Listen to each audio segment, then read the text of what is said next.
Trump വീണ്ടും വ്യാപാര യുദ്ധത്തിലേക്ക് കടക്കുവാണ്. അതായത് ചൈന അമേരിക്കയ്ക്ക് പണി കൊടുക്കാമെന്ന് വിചാരിച്ചപ്പോഴത്തേക്ക് അമേരിക്ക വീണ്ടും ചൈനയ്ക്ക് പണി കൊടുക്കുകയാണ്.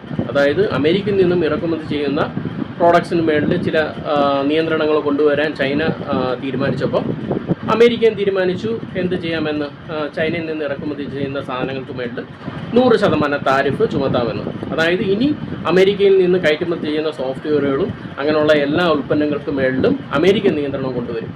അപ്പം രണ്ട് രാജ്യങ്ങളും അറിയാം, നമുക്ക് വ്യാപാരത്തിൽ വളരെ മുൻപന്തിയിലാണെന്നുള്ളത്. കയറ്റുമതിയിലായാലും ഇറക്കുമതിയിലായാലും രണ്ട് രാജ്യങ്ങളും മുൻപന്തിയിലാണ്.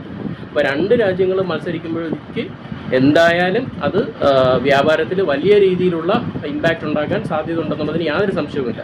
അതായത് അമേരിക്കയിൽ നിന്ന് ഇറക്കുമതി ചെയ്യുന്ന ചില ഈ പറയുന്ന എർത്ത് എലമെൻറ്റ്സ് അങ്ങനെയുള്ള പദാർത്ഥങ്ങൾക്ക്, അതായത് സ്മാർട്ട് ഫോണുകൾ അങ്ങനെയുള്ള ഒരുപാട് പദാർത്ഥങ്ങൾ നിർമ്മിക്കാൻ വേണ്ടിയിട്ടുള്ള പ്രോഡക്ട്സ് ഇറക്കുമതി ചെയ്യുന്നതിന് നിയന്ത്രണങ്ങൾ കൊണ്ടുവന്നപ്പോൾ അമേരിക്കയും അതുപോലെ തന്നെ ചൈനയിൽ നിന്ന് ഇറക്കുമതി ചെയ്യുന്ന എല്ലാ വസ്തുക്കൾക്കും മേളിലും നിയന്ത്രണം കൊണ്ടുവരികയാണ്.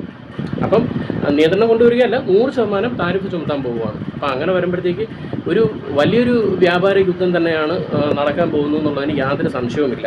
കാര്യം ചൈനയും അമേരിക്കയും രണ്ട് രാജ്യങ്ങളും ഇന്ത്യയെ സംബന്ധിച്ചിടത്തോളം വളരെ കീ ഫാക്ടറാണ്. കാര്യം ഏറ്റവും കൂടുതൽ ഇറക്കുമതി ചെയ്യുന്നത് അമേരിക്കയിൽ നിന്നും ചൈനയിൽ നിന്നുമെല്ലാമാണ്. അതേപോലെ തന്നെ ഇന്ത്യ നല്ലതുപോലെ കയറ്റുമതി ചെയ്യുന്നുമുണ്ട് ഈ രണ്ട് രാജ്യങ്ങളിലേക്ക്. അപ്പം ഇരു രാജ്യങ്ങളും ഇങ്ങനെ മത്സരിക്കുമ്പോഴേക്ക് തീർച്ചയായിട്ടും വ്യാപാരത്തിൽ വലിയ രീതിയിലൊരു ഇമ്പാക്റ്റ് ഉണ്ടാക്കാനുള്ള ഒരു സാധ്യത ഉണ്ടെന്നുള്ളതിന് സംശയമില്ല. അതുപോലെ തന്നെയാണ് സോഫ്റ്റ്വെയറുകൾ അങ്ങനെയുള്ള കാര്യങ്ങൾ അമേരിക്ക ഇനി ചൈനയിലേക്ക് ഇറക്കുമതി ചെയ്യുന്നതിലും തീർച്ചയായിട്ടും നിയന്ത്രണങ്ങൾ കൊണ്ടുവരാൻ പോവുകയാണ്. അതായത് ഇനി ചൈനയിൽ നിന്നും അമേരിക്കയിൽ ഇറക്കുമതി ചെയ്യുന്ന എല്ലാ പ്രോഡക്ട്സിനും അടുത്ത മാസം മുതൽ ആദ്യം മുതലോ അതിന് മുമ്പോ 100% താരിഫ് ചുമത്താനായിട്ട് ട്രംപ് ചുമത്താനുള്ള തയ്യാറെടുപ്പിലാണ്. അപ്പോൾ എന്താണ് എന്നുള്ളത് വ്യാപാര യുദ്ധം കണ്ടു തന്നെ കാണാം.